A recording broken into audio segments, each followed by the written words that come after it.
कलयुग अपनी चरम सीमा पर है। शायद ये सही कहा जा रहा है, क्योंकि आजकल जो भी सुनने में आ रहा है कुछ इतना अजीबोगरीब है जिसे सुनकर एक बार को तो शायद यकीन नहीं होता। कहीं पर सोनम जैसी लड़कियां 7 फेरे लेकर अपने ही पति को मौत के घाट उतार रही हैं। कहीं पर एक माँ अपनी ही बेटी के होने वाले पति के साथ भाग जा रही है। ये तो हो गई एक अलग कहानी, लेकिन आज की जो कहानी हम आपको सुनाने जा रहे हैं, ये कहानी एक ऐसे व्यक्ति की है जिसमें माँ और बेटी एक ही व्यक्ति के प्रेम जाल में फंस जाती हैं। और जहाँ दोनों का सौतन वाला रिश्ता होता है, उस जगह भी वो दोनों इस चीज़ से भी समझौता कर लेती हैं कि उनका प्रेमी एक ही है तो कोई फ़र्क नहीं पड़ता, लेकिन रिश्ता उसी प्रेमी के साथ रखना है। माँ को भी उसी के साथ रखना है, बेटी को भी उसी के साथ रखना है। और जिस प्रेमी से वो प्यार करती हैं, आप सुनकर अचंभित रह जाएंगे कि वो पहले से ही शादीशुदा है। यानी सोचने वाली बात है कि एक व्यक्ति में ऐसी भी क्या खूबियां हैं कि 3-3 स्त्रियां उसके प्रेम जाल में फंसी हुई हैं। एक उसकी पत्नी, एक औरत जो उसी की सहकर्मी है, और उसकी बेटी भी उसी के प्रेम जाल में फंस जाती है। और दोनों माँ बेटी को इस चीज़ से कोई ऐतराज़ नहीं है। इस अजीब से रिश्ते को वो ज़िंदगी भर निभाना चाहती हैं। लेकिन जब ये रिश्ता आगे चलकर कुछ ऐसा मोड़ लेता है कि किसी एक घर की पूरी ज़िंदगी तबाह हो जाती है। क्या था इस कहानी का राज? एक तरह से देखा जाए तो इंदौर का जो केस है सोनम रघुवंशी और जो ये वाला केस है, इन दोनों केसों के पहलू आपस में एक दूसरे के साथ बहुत ज़्यादा जुड़ते हैं। ऐसा लग रहा है कि सोनम के केस को देखकर ही इस केस की भूमिका बनाई गई थी। वहाँ पर सोनम अपने पति का कत्ल कर चुकी थी और यहाँ पर दूसरी लड़की अपने पति के कत्ल की तैयारी करने में लग गई थी। नमस्कार, मैं ज्योति गौड़, और आज की जो सच्ची कहानी मैं आपको सुनाने जा रही हूँ, ये सच्ची कहानी हूबहू इंदौर के सोनम रघुवंशी और राजा रघुवंशी की कहानी से बहुत ज़्यादा मेल खाती है। सिवाय इसमें एक अंतर है, बाकी सब कुछ ज़्यादातर समान रूप से मिलता है। आप सोचकर अचंभित हो जाएंगे कि दो खून में एक जैसी समानता आखिर कैसे हो सकती है। जो समानताएं हैं वो लगभग मैं आपको बताना चाहती हूँ कि ये जो कहानी है, ये कहानी है तेलंगाना का कुरनूल इलाका है। तेलंगाना के कुरनूल इलाके की एक लड़की है जिसका नाम है ऐश्वर्या। ऐश्वर्या शादी योग्य हो गई है। शादी योग्य होने के बाद अब उसके लिए वर की तलाश करना शुरू कर देते हैं। घर परिवार समाज उसके लिए लड़के की बातें करते हैं और एक लड़के को देखकर उसके साथ उसका रिश्ता तय कर दिया जाता है। लेकिन जब ये रिश्ता तय किया जा रहा था, तब जो लड़के वालों के साथ एक रिश्तेदार आते हैं, वो उस लड़की को देख करके ये कहते हैं कि आपने शायद लड़की का चुनाव सही नहीं किया। लेकिन लड़के के घर वाले कहते हैं कि तुम इस वक्त बता रहे हो जिस वक्त सब कुछ हो चुका है, रिश्ता आज होने वाला है, आज अंगूठी पहनाने की रस्म है। जैसे तैसे वो चीज़ हो जाती है, वो घर चले जाते हैं। घर जाने के बाद लड़के को बहुत समझाया जाता है, लेकिन लड़का भी अपनी जिद पर अड़ जाता है कि मैं विवाह करूँगा तो इसी से ही करूँगा। अब बात करते हैं सोनम रघुवंशी और ऐश्वर्या की कहानी कहाँ तक सिमिलर है। तो बता दें, जो सोनम रघुवंशी का रिश्ता तय हुआ था वो फरवरी में ही तय हुआ था, फरवरी 2025 में। यहाँ पर ऐश्वर्या का रिश्ता भी फरवरी में ही तय होता है। सोनम का रिश्ता राजा रघुवंशी से फरवरी में तय होता है और वहीं ऐश्वर्या का रिश्ता तेजेश्वर से फरवरी में ही तय होता है। अब दूसरी चीज़, राजा रघुवंशी और सोनम रघुवंशी की शादी 11 मई को होती है, वहीं तेजेश्वर की और ऐश्वर्या की शादी 18 मई को होती है। दूसरी ओर राजा रघुवंशी की हत्या होने के बाद उसकी लाश 2 जून को मिलती है, वहीं तेजेश्वर की लाश 17 जून को मिलती है। सुनकर बड़ा अचंभा हो रहा होगा। महीना वही है, तारीखों में लगभग थोड़ा बहुत अंतर है। यहाँ तक कि अब आप ये सुनेंगे कि कहानियाँ भी वैसी की वैसी हैं। जैसे दूरियां सोनम अपने पति से बनाकर रखती थी, वैसे ही जो ये ऐश्वर्या है ये भी अपने पति से दूरियां बनाकर रखती है। और जानते बूझते जैसे राजा अपनी माँ से शिकायतें करता था, ऐसे ही तेजेश्वर करता है, लेकिन घर वाले समझा बुझाकर रिश्ता आगे बढ़ाने की तकरार देते रहते हैं। और अंत में जो राजा रघुवंशी के साथ होता है वही तेजेश्वर के साथ होता है। लेकिन इस घटना में एक चीज अलग थी जो सुनकर आप लोग भी हैरान हो जाएंगे। तो कहानी शुरू होती है। ऐश्वर्या के लिए रिश्ता देखा जा रहा था। रिश्तेदारों में से किसी ने कहा कि ये लड़की सही नहीं है। ये बात जब लड़के के घर वालों को पता चली तो तेजेश्वर के माँ बाप ने मना किया कि तुम लड़की से शादी मत करो। लेकिन लड़का ये मानने के लिए तैयार नहीं था। उसने सीधा ऐश्वर्या को फ़ोन लगाया और ऐश्वर्या को फ़ोन लगाकर कहा कि मैंने तुम्हारे बारे में कुछ ऐसा सुना है, क्या ये सच है? तो ऐश्वर्या एक मन गढ़ंत ऐसी कहानी सुनाती है कि हम एक ऐसे परिवार से हैं, मैं एक ऐसे परिवार से बिलोंग करती हूँ जहाँ के रिश्तेदार मेरी शादी से खुश नहीं हैं। वो नहीं चाहते कि हम लोगों की शादी हो, वो चाहते हैं कि इनका रिश्ता एक अच्छे और संपन्न परिवार में नहीं होना चाहिए। ऐसी ही कुछ कहानियाँ वो सुनाती है और तेजेश्वर उसकी बातों में उलझ जाता है। अब वो माँ से जिद करता है कि नहीं, मुझे रिश्ता करना है तो ऐश्वर्या के साथ ही करना है। माँ बाप बहुत समझाने की कोशिश करते हैं कि अगर कोई कह रहा है तो कहीं कोई घटना ना घटित हो जाए, तुम संभल कर चलो, लेकिन वो नहीं मानता। अब जैसे जैसे जो बातें घर वालों को पता चलती है वो तेजेश्वर से कहते हैं और तेजेश्वर ऐश्वर्या से वो सारी बातें करता है और ऐश्वर्या इतने प्यार से उसको समझा देती है कि अब तेजेश्वर को लगने लगा था कि ऐश्वर्या ही उसके लिए एक सच्ची जीवन संगनी है। दिन ऐसे ही बीतते रहते हैं। अब जो पंडित जी हैं इनकी शादी तय कर देते हैं 18 मई को। लेकिन 13 मई को अचानक से ऐश्वर्या घर से गायब हो जाती है। ऐश्वर्या घर से गायब हो जाती है, ये बात सबको पता चल जाती है। उसे खूब ढूंढा जाता है लेकिन वो कहीं नहीं मिलती।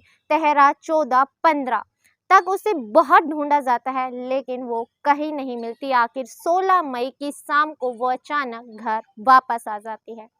घर वाले थोड़ा सा उनके अंदर ये होता है कि ठीक है, लड़की वापस आ गई, सही सुरक्षित है। जब आसपास के लोग पूछते हैं तो वो कहानी बताती है कि लड़के के घर वाले दहेज के लिए उसके माता पिता पर दबाव बना रहे थे और मैं नहीं चाहती थी कि मेरे माता पिता मेरी वजह से किसी परेशानी में आए। अब ये बात जब लड़के वालों को पता चलती है तो लड़के वाले कहते हैं कि तेजेश्वर संभल जाओ, अब भी कुछ नहीं बिगड़ा है। वो लड़की तुम्हें प्रेम नहीं करती। जो लड़की शादी से पहले भाग सकती है वो शादी के बाद तुम्हारा साथ नहीं देगी। अब जो तेजेश्वर है वो वापस ऐश्वर्या को फ़ोन करता है और कहता है कि अगर तुम इस शादी से खुश नहीं हो तो तुम मुझे सीधा बता दो, मैं तुम्हारे ऊपर नाम भी नहीं आने दूंगा और शादी के लिए मना कर दूंगा। लेकिन ऐश्वर्या अब उसे कहती है कि मुझे शादी से कोई दिक्कत नहीं है, मैं तुमसे बहुत प्रेम करती हूँ, लेकिन तुम्हारे माता पिता दहेज को लेकर जो मेरे माता पिता से डिमांड कर रहे थे, इस वजह से मैं घर छोड़कर भाग गई थी। ऐसी ही चिकनी चुपड़ी बातों में वो वापस से तेजेश्वर को फंसा लेती है और तेजेश्वर इस बार दृढ़ संकल्प ले लेता है कि शादी करेगा तो ऐश्वर्या के साथ ही। कहते हैं कि विनाश काले विपरीत बुद्धि। तो जो तेजेश्वर का दिमाग था वो पूरी तरह से विपरीत दिशा में चल रहा था और वो ऐसी दिशा की ओर धकेलता जा रहा था अपने आप को जहां एक तरह से मौत उसका इंतजार कर रही थी। आखिरकार 18 मई आ जाती है और दोनों का विवाह हो जाता है। विवाह होकर जैसे ही ऐश्वर्या घर आती है तो ऐश्वर्या का स्वभाव एकदम से विपरीत दिशा में पलट जाता है। आप ये कह सकते हैं जैसे पहले उसका स्वभाव सुबह जैसा था तो अब बिल्कुल अपोजिट रात जैसा हो गया था। एकदम बदल गया, जैसे शायद शादी के बाद लड़की ही बदल दी गई हो। अब वो तेजेश्वर से बात नहीं करती है, तेजेश्वर को अपने आप को उंगली तक नहीं लगाने देती है। वो उसे छूने की कोशिश करता है तो हड़क कर उसे दूर भगा देती है और झटक कर उसे दूर खड़ा कर देती है। उनकी पहली रात में जब सुहाग रात के वक्त वो उसके करीब जाने की कोशिश करता है तो उसे डराती है, धमकाती है और कहती है कि मुझे छूने की कोशिश तक ना करना। उसी के सामने अपने प्रेमी को फ़ोन लगाती है और फ़ोन पर बातें करना शुरू कर देती है और उस वक्त उस कमरे में जो हो रहा है वो सारा वाक़या अपने प्रेमी को सुनाना शुरू कर देती है। ये सब सुनकर तेजेश्वर के पैरों तले ज़मीन खिसक जाती है। वो सोच में पड़ जाता है कि आखिर ये क्या हुआ? क्या मैं इसी ऐश्वर्या से बातें किया करता था या एकदम से लड़की ही बदल दी गई है? लेकिन लड़की नहीं, लड़की ने अपने चेहरे पर जो अब तक मुखौटा ओढ़ा हुआ था वो अचानक से हटा दिया। अब जो तेजेश्वर है वो चाहता है कि घर वाले परेशान ना हो, क्योंकि घर वालों ने उसे बहुत मना किया था लेकिन वो नहीं माना और ज़ोर ज़बरदस्ती से शादी की। तो वो ऐश्वर्या को समझाने की कोशिश करता है, वो चाहता है कि उसकी शादीशुदा ज़िंदगी अच्छे से चले। ऐसे ही वो समझाने की कोशिश करता है लेकिन कुछ नहीं होता। धीरे धीरे दिन बीतने लगते हैं। अब ऐश्वर्या की हिम्मत बढ़ने लगती है। वो रात रात भर बैठकर अपने प्रेमी से तेजेश्वर के सामने ही बातें किया करती थी, ऐसी ऐसी बातें जिससे तेजेश्वर का खून तक खौल जाता था, लेकिन वो कुछ नहीं कर सकता था। उसे समझाता था तो कहती थी कि अंजाम तुम्हारे साथ अच्छा नहीं होगा। अब दिन बीतते जाते हैं और जैसे तैसे करके 1 महीना गुजर जाता है। 1 महीना भी बीता ही था। जो तेजेश्वर है वो सरकारी अफ़सर है, सरकारी एक दफ़्तर में कार्य करता है। भूमि को नाप-तोल का उसका कार्य था। अब 3 लोग होते हैं जो गाड़ी लेकर के उनके घर आते हैं और कहते हैं कि भूमि को नापने के लिए तेजेश्वर को उसके साथ जाना होगा। आम तौर पर वो ऐसे ही जाया करता था, सरकारी कर्मचारी है, लगभग जहाँ पर जाना होता था वो ऐसे ही पहले भी जाया करता था, तो घर वालों को कोई शक नहीं होता। वो उसके साथ बैठ कर के चला जाता है, लेकिन वो चला तो जाता है, लेकिन उसके बाद दोबारा वापस कभी लौट कर नहीं आता। अब शाम हो जाती है, शाम को जब वो घर लौट कर नहीं आता तो घर वाले परेशान हो जाते हैं। परेशान होकर अब उसका जो भाई है वो पास के ही थाने जाकर एक तहरीर लिखवाता है और बताता है कि उसका भाई ऐसे-ऐसे तेजेश्वर कुछ लोगों के साथ गया था भूमि नापने के लिए, लेकिन अब तक वापस नहीं लौटा। गुमशुदगी की रिपोर्ट तो दर्ज कर ली जाती है और जैसे ही छानबीन शुरू होती है 17 जून को एक नहर के अंदर उसकी लाश मिलती है। लाश को ला कर के उसके कपड़े और उसकी जो कुछ चीज़ें होती हैं वो दिखाई जाती हैं, तो भाई शिनाख्त करता है कि ये उसके भाई तेजेश्वर का ही सामान है। ये पुष्टि हो जाती है कि ये लाश तेजेश्वर की ही है। पोस्टमार्टम करवाया जाता है तो पता चलता है कि गला रेत कर इसकी हत्या कर दी गई है। अब पुलिस अपनी तरफ से पूरा एंगल की तरह से जांच करती है। घरवाले कहते हैं कि ये एक सरकारी कर्मचारी था, भूमि का नापतोल इसका कार्य था, तो कुछ लोग दोस्त थे तो कुछ लोग दुश्मन भी थे। इस एंगल से भी जांच होती है लेकिन कोई कड़ी जुड़ती नहीं है। उसका सीडीआर भी निकलवाया जाता है लेकिन कुछ भी संदिग्ध नहीं मिलता। तभी एक पुलिसकर्मी साथ में होती हैं, वो कहती हैं कि सर इस केस में एक समानता है। ये तेजेश्वर की शादी अभी लगभग 1 महीना पहले ही हुई है। अब चाहे पुलिस तेलंगाना की हो, चाहे मध्य प्रदेश की हो, चाहे मेघालय की, पुलिस डिपार्टमेंट में हर जगह सोनम वाला केस पहुंच ही चुका था, जहां पर शादी के बाद पत्नियों पर शक गहराना शुरू हो गया था। वहीं वो पुलिसकर्मी कहती है कि कहीं ये एंगल भी कुछ ऐसा ही तो नहीं, कहीं पत्नी ने ही तो अपने पति की हत्या नहीं करवा दी। अब पुलिस इस एंगल से जांच करना शुरू कर देती है। पहला शक उसकी पत्नी पर ही जाता है। बिना बताए उसकी सीडीआर निकलवाई जाती है। जब उसकी सीडीआर निकलवाई जाती है तो एक बैंक का कोई एम्प्लॉय है, उस व्यक्ति से उसकी लगभग शादी से लेके अब तक के बीच 2000 बार से भी ज़्यादा बातें हुई हैं, और बातें कोई छोटी मोटी नहीं, काफ़ी लंबे लंबे समय तक बातें हुई हैं। यहाँ तक जिस दिन तेजेश्वर की हत्या हुई उस दिन भी काफी बातें हुई। अब पुलिस को शक गहरा जाता है कि शादी के बाद लड़की ना अपने माँ से बात कर रही है, ना पिता से, ना भाई से, ना बहन से, फिर ये व्यक्ति कौन है जिससे वो इतने लंबे समय तक बातें कर रही है।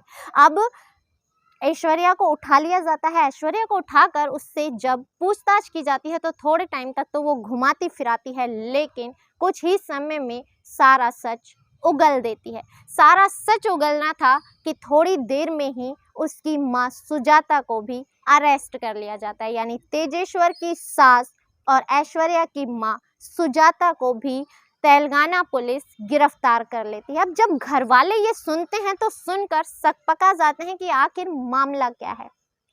बहू को गिरफ्तार किया वो तो ठीक है, लेकिन बहू को, माँ को आखिर क्यों गिरफ्तार किया गया, आखिर ये क्या वजह है। जब दोनों को लाया जाता है तो दोनों की जब कॉल हिस्ट्री सीडीआर निकलवाई थी पुलिस ने, तो सीडीआर में जिस बैंक एम्प्लॉय की बातें हो रही हैं उसी बैंक एम्प्लॉय का सीडीआर भी निकलवाया जाता है। उसके अनुसार जो वो बैंक एम्प्लॉय है वो लगातार ऐश्वर्या से और ऐश्वर्या की माँ सुजाता से बातें करता था। अब दोनों को तो गिरफ्तार कर लिया, लेकिन जैसे ही उस एम्प्लॉय को पता चलता है कि दोनों माँ बेटी गिरफ्तार हो गई हैं तो वो भाग जाता है। अब वो उसकी तलाश अभी पुलिस को जारी है, अभी तक उसका कुछ पता नहीं चला है। लेकिन दोनों माँ बेटियां जब कहानी सुनाती हैं तो सुनकर सब दंग रह जाते हैं। वो बताना शुरू करती है सुजाता कि वो जिस बैंक में कार्य किया करती थी वहीं के एक मैनेजर से उसकी दोस्ती थी। दोनों की दोस्ती प्रेम प्रसंग में बदल गई और हम दोनों एक दूसरे से प्यार करने लगे। तभी मेरी बेटी कभी कभार बैंक जाया करती थी तो उस मैनेजर की नज़र मेरी बेटी सुजाता पर भी पड़ी। वो इसे भी प्यार करने लगा। कुछ समय तक तो हम दोनों नहीं जानते थे, लेकिन कुछ समय बाद हम दोनों को ये पता चल गया कि हम दोनों एक ही व्यक्ति से प्यार करते हैं। दोनों की कमजोरी एक दूसरे को पता थी, तो हम दोनों ने एक दूसरे के खिलाफ कुछ भी कार्रवाई नहीं की। हमने सोचा जो रिश्ता जिस तरह से चल रहा है उसे ऐसे ही चलने देते हैं। अब पुलिस पूछती है, ठीक है तुम्हारा प्रेम प्रसंग था वो ठीक है, लेकिन तेजेश्वर की हत्या क्यों की। अब वो बताती है कि वो ऐश्वर्या कहती है कि मैं तो तेजेश्वर से विवाह ही नहीं करना चाहती थी, इसकी वजह से मैं 13 मई को घर से भाग गई थी। लेकिन जब मैं भागकर उस एम्प्लॉय के पास पहुंची तो उसने मुझे एक ऐसी खबर बताई जिसे सुनकर मेरे पैरों तले जमीन खिसक गई। वो बोला, मैं पहले से शादीशुदा हूँ, मैं तुमसे विवाह तो नहीं कर सकता, लेकिन तुम्हारे साथ आजीवन प्रेम प्रसंग में रह सकता हूँ। और उसके बाद उसने एक उपाय बताया कि सोचो कि तुम्हारी शादी हो जाएगी तो एक सरकारी अफसर से तुम्हारी शादी होती है, उसके बाद मरने के बाद उसकी आधी प्रॉपर्टी का हिस्सा तुम्हें मिलेगा, उसके बाद तुम विधवा की जिंदगी जियोगी, आराम से घर रह सकोगी, शादी का तुम पर कोई दबाव नहीं बनाएगा, तुम्हारी माँ और तुम्हारे साथ मेरा प्रेम प्रसंग ऐसे ही चलता रहेगा, हमारे रिश्तों के बीच में कोई नहीं आएगा। माँ को भी ये प्रस्ताव पसंद आ जाता है। माँ, बेटी और वो एम्प्लॉय मिलकर 3 लोगों को हायर करते हैं। 3 लोगों को 2 लाख रुपए दिए जाते हैं जो तेजेश्वर को घर से गाड़ी में बिठा कर ले जाते हैं और कुछ दूरी पर जाकर गला रेत कर उसकी हत्या कर देते हैं। यहाँ पर भी बता दें कि राजा रघुवंशी की हत्या भी गला रेत कर की गई थी, यहाँ तेजेश्वर की हत्या भी गला रेत कर ही की गई। अब उसे ले जा करके पहले तो दफनाने का प्लान बनाया था, लेकिन वो कोई रिस्क नहीं लेते और अंत में उसे एक नहर में फेंक देते हैं। नहर में जब लाश मिलती है तो लाश को तुरंत कब्जे में लिया जाता है, पोस्टमार्टम कराया जाता है और तुरंत पुलिस एक्शन में आ जाती है। और हम तारीफ करेंगे पुलिस प्रशासन की कि पुलिस प्रशासन ने इसमें जरा भी ढील नहीं बरती, तुरंत से कार्रवाई की और जिस एंगल से देखना चाहिए था उस एंगल को भी देखा। सोनम ने वाकई में बहुत लोगों को सतर्क भी कर दिया। लेकिन ये कैसा किस्सा था जहां सोनम रघुवंशी के चर्चे आम हो चुके थे और उन्हें पता था कि जुर्म करने वाला कभी बच नहीं सकता। सोनम जैसी सातिर लड़की अगर नहीं बच पाई, फिर भी ऐश्वर्या ने उस कार्य को करने में जरा भी डर या हिचक महसूस नहीं की। उसने फिर भी उस कार्य को अंजाम दिया। समझ नहीं आ रहा, हर कोई जानता है कि इसका अंत क्या होगा। हम किसी का घर उजाड़ कर अपना खुशहाल परिवार नहीं बसा सकते, लेकिन लोगों के अंदर से मानो डर और भय खत्म हो गया है। और वहीं तेजेश्वर जो अपने आप को जबरदस्ती मौत के मुंह में ढकेलता चला गया। माता पिता ने इतना मना किया लेकिन वो नहीं माना। इस कहानी को सुनाने का उद्देश्य आपको दुखी करना, परेशान करना या आपकी भावनाओं को ठेस पहुंचाना नहीं, बल्कि आपको सचेत करना है, जागृत करना है कि आज के वक्त में अगर माता पिता हमारी भलाई के लिए कुछ बोल रहे हैं तो एक बार हमें सुनना चाहिए। आंख बंद कर कर किसी पर भी यूं भरोसा ना करें कि आप सिर्फ उसी की तरफ रेंगते चले जाएं। अगर 10 लोग मना कर रहे हैं तो आप अकेले सही नहीं हो सकते। इस कहानी के बारे में आपकी क्या राय है, कमेंट में अपनी राय लिखना ना भूलें। इसी के साथ इजाज़त दीजिए, मिलते हैं अगले किसी सच्ची घटना के साथ। तब तक अपना ख्याल रखें, स्वस्थ रहें, सुरक्षित रहें। जय हिंद, जय भारत।